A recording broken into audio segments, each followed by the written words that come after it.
คุณเป็นคนหนึ่งหรือเปล่าครับที่มีปัญหากับสัญญาณอินเทอร์เน็ตที่บ้า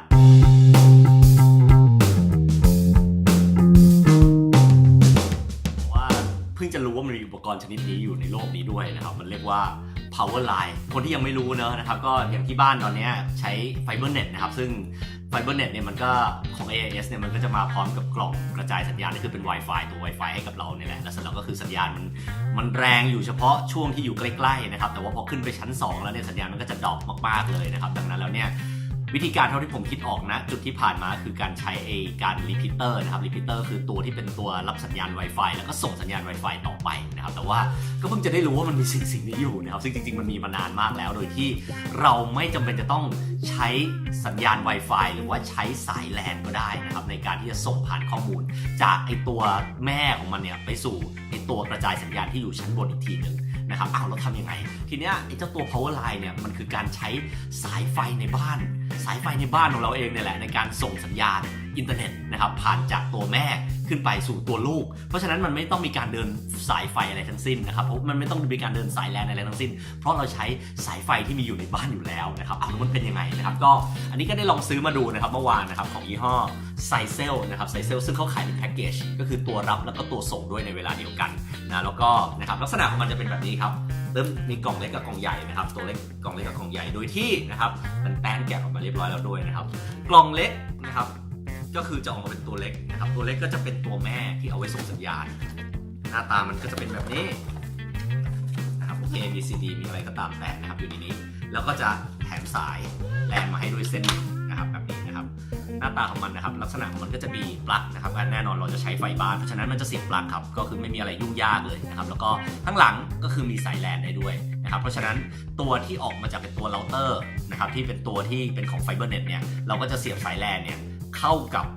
บตัวนี้นะครับแล้วก็ออกจากตรงนั้นช่องหนึ่งมาเข้ากับตัวนี้นะครับตรงนี้ก็จะมีปุ่มแสดงสัญญาณต่างๆนะครับแล้วก็นอกจากนั้นก็ตรงนี้จะมีปุ่มอีกปุ่มหนึ่งเอาไว้ reset นะครับเป็นปุ่ม reset นะเวลาที่มันเกิดปัญหาอะไรขึ้นนะครับตัวลูกของมันจะอยู่ในกล่องที่ใหญ่กว่านะครับเพราะมันมีขนาดที่ใหญ่กว่าก็จะแถมสายแลนมาเหมือนกันด้วยสีเหลืองๆแบบนี้เหมือนกันนะครับแล้วก็ลักษณะของมันก็คือมันก็จะมี1กับ2ตรงนี้นะครับ1กับ2ก็คือมันสามารถที่จะออกมาเป็นสายแลนได้ด้วยนะครับแล้วนอกจากนั้นแล้วเนี่ยของไซเซลรุ่นนี้มันเป็น Wi-Fi ในตัวอยู่แล้วเพราะฉะนั้นตัวเนี้ยมันก็คือเป็นตัวปล่อยสัญญาณ Wi-Fi เลยครับเดี๋ยวจะติดตั้งนะครับตัวส่งสัญญาณให้ดูก่อนว่ามันทำยังไงโอเคครับนี่เป็นจุดนะครับที่ FiberNet นะครับเริ่มต้นนะครับของเราก็คือสายเขาเรียกว่าสายอะไรนะสายไฟเบอร์เนี่ยนะครับสายไฟเบอร์ออปติกเนี่ยมันก็ลงมาที่อุปกรณ์นะครับที่มากับของ AIS อยู่แล้วนะครับซึ่งก็เป็นเขาเรียกว่าอะไรนะเป็นตัว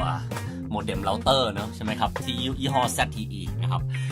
โอเคซึ่งตรงนี้ผมเตรียมเสียบมาให้เรียบร้อยแล้วนะครับก็เอาสายแลนออกจากตัวนี้แหละนะครับส่วนตัวนี้ของเรานะครับตัวไซเซลของเราที่เป็นตัวแม่นะตัวแม่ตัวส่งที่เป็นตัวเล็กกว่านี้นะครับเราก็จะจิ้มเอาไอ้สายเหลืองๆเนี่ยเข้าไปที่ช่องนี้ของมันนะครับแล้วก็เสียบเข้าไปกับปลั๊กไฟนะครับที่อยู่ข้างบนเมื่อเสียบแล้วนะครับไฟก็จะสัญญาณก็จะติดแบบนี้นะครับก็เริ่มต้นทำงานนะครับก็ให้เวลามันสักนิดหนึ่งนะครับในการบูตนะครับโอเคส่วนในตัวโมเด็มนะครับเราเตอร์โมเด็มก็จะบอกว่าโอเคช่องแลนที่1ก็คือติดเสียบสายเข้าไปเรียบร้อยแล้วนะครับตามเจ้าตัวที่2นะครับตอนนี้ผมขึ้นมาอยู่บนห้องชั้น2แล้วนะครับก็หาทำเลเหมาะๆครับก็เราไม่ต้องสนใจหรอกว่ามันจะอยู่ไกลจากตัวแรกมากน้อยขนาดไหนนะมันก็พอๆกันนั่นแหละแต่ว่าสิ่งที่สำคัญมากๆเลยที่เขาเตือนมาก็คือว่าปลั๊กที่เราจะใช้กับไอตัวที่2ที่จะเสียบเข้าไปเนี่ยมันควรจะต้องค่อนข้างคลีนนะครับคือไม่ควรจะเป็นปลั๊กแบบที่มันคือที่บ้านอย่างตอนนี้นะครับบ้านเพิ่งทำใหม่เพราะฉะนั้นมันก็จะมีสายไฟที่เดินใหม่และรวมทั้งมันเป็นบ้านที่รีโนเวทมาจากบ้านเก่าก็จะมีสายไฟที่อยู่ตามโครงสร้างเก่าของบ้านด้วยแล้วจากที่ทดลองดูเนี่ยพอใช้สายไฟไอ้ปลั๊กที่มันเป็นปลั๊กเก่าสายไฟเก่าเนี่ยกลายเป็นว่าสัญญาณแย่มากแย่กว่าใช้ Wi-Fi รีพิเตอร์ด้วยซ้ำไปนะครับก็ต้องเลือกดีๆเลยแล้วก็ไม่ควรจะใช้ร่วมกับอุปกรณ์อื่นใดเลยนะครับอย่างตอนนี้นะครับมันมีอยู่2รูเพราะฉะนั้นแล้วเนี่ยเราควรใช้เนี่ยนะครับสำหรับไอตัวเต้ารับเนี่ยทั้งคู่เนี่ยก็ใช้ไอ้นี่แค่ตัวเดียวพอนะครับไม่ต้องไปแบ่งปันกับใครทั้งสิ้นเพราะว่าผมทดสอบการแบ่งปันแล้วพบว่าสัญญาณดรอปลงอย่างเห็นได้ชัดแบบน่าตกใจมากเลยนะครับเพราะฉะนั้นควรจะให้มันอยู่เดี่ยวๆแล้วก็ได้ช่วงที่มันเป็นสายไฟใหม่ๆของที่บ้านก็จะดีกว่ามากๆเลยด้วยเห็นติดแล้วไปถอนมันออกนะครับทำนองนี้เท่านั้นเองนะครับแล้วก็ของเครื่องนี้จะมีปุ่ม power ด้วยนะครับก็กดเปิดที่ ที่เครื่องได้นะครับโอเคเมื่อกี้มันเปิดอยู่แล้วผมก็ไปทะลึ่งปิดมันเนาะนะครับนี้นะครับจะเห็นว่าผมกลับหัวนิดนึงนะไม่งั้นมันจะเสียบสายแลนไม่ได้นะครับก็ตอนนี้เราเสียบสายแลนเราไปที่ช่อง1นะครับตอนนี้เพื่อจะทำการเซตอัพนะครับแล้วก็อีกสายหนึ่งก็เสียบเข้ากับคอมพิวเตอร์ของเราหลังจากเปิดมาแล้ว1นาทีเนี่ยเราจะเข้าไปที่ 192.168.1.2 นี่นะครับเสร็จแล้วก็จะขึ้นมาเป็นหน้าตานะครับเป็น user interface ของ Sicel นะครับก็เลือกภาษานะครับใส่ password นะครับ password ที่เขาให้มาค่าตั้งต้นก็คือ1234นะครับผมหลังจากนั้นอยากจะเปลี่ยนอะไรก็แล้วแต่เรานะครับแล้วก็จัดการนะครับว่าเราต้องการที่จะให้สัญญาณ Wi-Fi เนี่ย SSID ก็คือเป็นชื่ออะไรนะครับเวลาคนมา search เนาะนะครับโอเค Powerline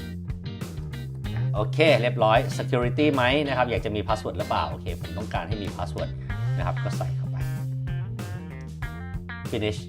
เป็นอันเสร็จสิ้นนะครับครบถ้วนทั้งกระบวนการเป็นที่เรียบร้อยนะครับก็นี่ก็คือวิธีการนะครับก็อย่าลืมครับว่าถ้าเกิดต่อ Wi-Fi อยู่นะครับก็ disconnect Wi-Fi อะไรก่อนนะครับในขั้นตอนนี้เนอะแล้วหลังจากนั้นเนี่ยพอเสร็จเรียบร้อยแล้วก็ค่อยลองมาเปิดดูอีกทีนึงว่าใช้ได้หรือเปล่าอาจจะไม่เห็นนะแต่ตอนนี้ผมดึงสายแลนออกเรียบร้อยแล้วนะครับเพราะฉะนั้นผมจะเปิด Wi-Fi ขึ้นมาพอเปิด Wi-Fi ขึ้นมาปุ๊บนะครับก็เสิร์ชหาครับมันก็จะเจอชื่อที่ผมตั้งไว้เลยก็คือ Powerline ตัวนี้นะครับก็ใส่ in นะครับด้วย password นะครับที่เราเซตไว้ตอนแรกนะครับซึ่งอันนี้ผมเซตไว้อยู่แล้วเรียบร้อยเพราะฉะนั้นมันก็จะติดเรียบร้อยนะครับดังนั้นเวลาเปิดสมมุติว่าเปิด Facebook ขึ้นมาใช้ได้ไหมใช้ได้เรียบร้อยนะครับเดี๋ยวลองมาทดสอบความเร็วของอินเทอร์เน็ตกันดีกว่าโอเค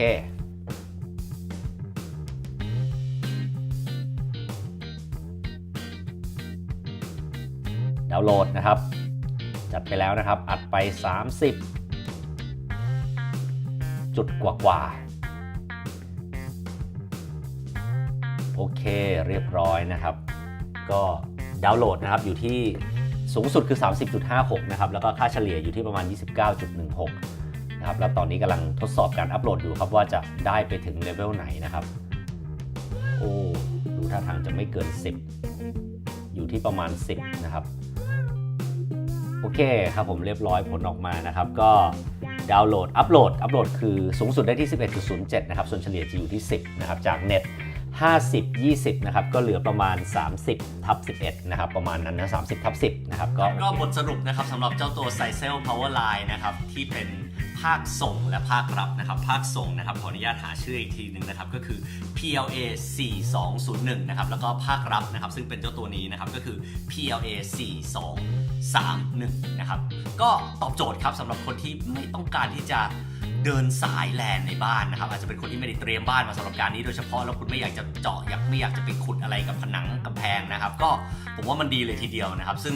โดยเฉพาะยิ่งบางคนที่อาจจะตัดสินใจใช้ Wi-Fi repeater แล้วก็พบว่ามันไม่สามารถที่จะดึงสัญญาณขึ้นมาได้ดีเท่าที่ควรนะครับแต่ทั้งนี้ทั้งนั้นเนี่ยมันก็มีปัจจัยสำคัญที่จะต้องคำนึงด้วยก็คือคุณภาพของสายไฟที่บ้านคุณเองถ้าเกิดสายไฟที่บ้านเนี่ยคุณภาพมันไม่ดีมันเก่าแล้วนะครับอุปกรณ์ต่างๆมันเก่าแล้วมันส่งผลต่อสัญญาณนะครับมันจะทำให้ช้าลงอย่างแน่นอนเลยแม้กระทั่งการใช้ปลั๊กร่วมกันนะครับมี2เต้าแล้วคุณไปเสียบ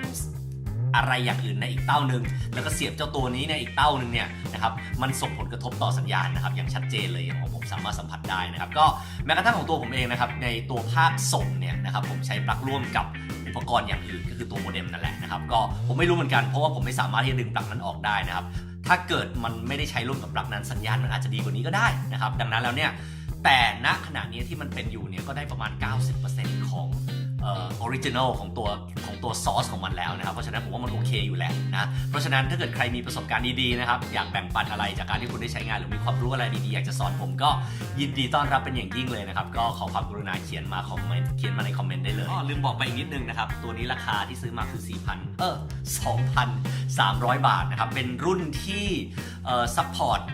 Wi-Fi 2.4 GHz นะครับจะไม่ซัพพอร์ต5 GHz นะครับก็สาเหตุที่ผมเลือก 2.4 GHz ก็เพราะว่าผมใช้อุปกรณ์บางตัวที่มันไม่สามารถที่จะรับ5 GHz ได้อยู่ดีเพราะฉะนั้นก็ไม่มีความจำเป็นอะไรที่จะต้องจ่ายตังค์เพิ่มเพื่อไปซื้อ5 GHz ก็เลยใช้ 2.4 พอดีนะครับอย่างเช่นพวกกล้องวงจรปิดอะไรในบ้านที่รับ Wi-Fi พวกนี้ส่วนใหญ่ก็จะเป็น 2.4 GHz ทั้งนั้นนะครับแต่ว่าโอเค ถ้าเกิดคุณไม่มีข้อจำกัดทางด้านกิกะเฮิรตซ์คุณใช้5กิกะเฮิรตซ์แน่นอนว่ามันก็คงมีอะไรที่มันดีกว่านี้ในแง่ของการที่จะไม่ถูกรบกวนโดยขึ้นสัญญาณนะครับโอเคก็สำหรับวันนี้ขอบคุณมากครับที่ติดตามรับชมสวัสดีครับ